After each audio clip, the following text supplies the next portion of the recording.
Zechariah 14. A day of the Lord is coming, Jerusalem, when your possessions will be plundered and divided up within your very walls. I will gather all the nations to Jerusalem to fight against it. The city will be captured, the houses ransacked, and the women raped. Half of the city will go into exile, but the rest of the people will not be taken from the city. Then the Lord will go out and fight against those nations, as he fights on a day of battle. On that day his feet will stand on the Mount of Olives, east of Jerusalem, and the Mount of Olives will be split in two from east to west, forming a great valley, with half of the mountain moving north and half moving south. You will flee by my mountain valley, for it will extend to Exile.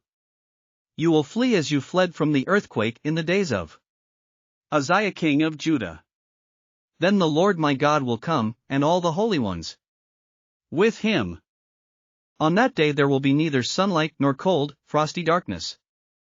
It will be a unique day, a day known only to the Lord, with no distinction between day and night. When evening comes, there will be light.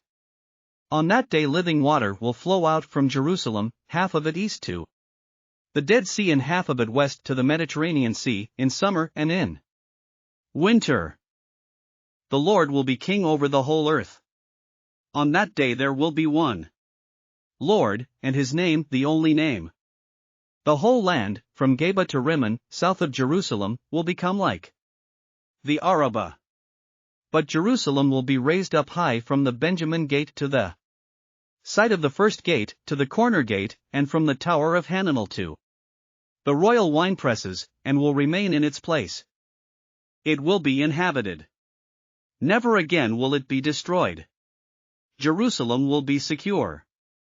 This is the plague with which the Lord will strike all the nations that fought against Jerusalem. Their flesh will rot while they are still standing. On their feet, their eyes will rot in their sockets, and their tongues will rot in their mouths. On that day people will be stricken by the Lord with great panic. They will seize each other by the hand and attack one another. Judah too will fight at Jerusalem. The wealth of all the surrounding nations will be collected, great quantities of gold and silver and clothing. A similar plague will strike the horses and mules, the camels and donkeys, and all the animals in those camps.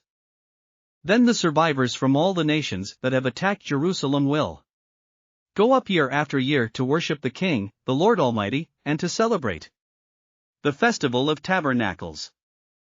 If any of the peoples of the earth do not go up to Jerusalem to worship the King, the Lord Almighty, they will have no rain. If the Egyptian people do not go up and take part, they will have no rain. The Lord will bring on them the plague he inflicts on the nations that do not go up to celebrate the Festival of Tabernacles. This will be the punishment of Egypt and the punishment of all the nations that do not go up to celebrate the Festival of Tabernacles. On that day holy to the Lord will be inscribed on the bells of the horses. And the cooking pots in the Lord's house will be like the sacred bowls in front of the altar. Every pot in Jerusalem and Judah will be holy to the Lord Almighty, and all who come to sacrifice will take some of the pots and cook in them. And on that day there will no longer be a Canaanite in the house of the Lord Almighty. Thanks for listening to another chapter of the Bible. At My Faith Fuel, we believe a good coffee fuels your faith and energizes your day. Please visit myfaithfuel.com to explore our delicious coffee blends. Part of each purchase goes to training worshipers around the world. Thanks for listening.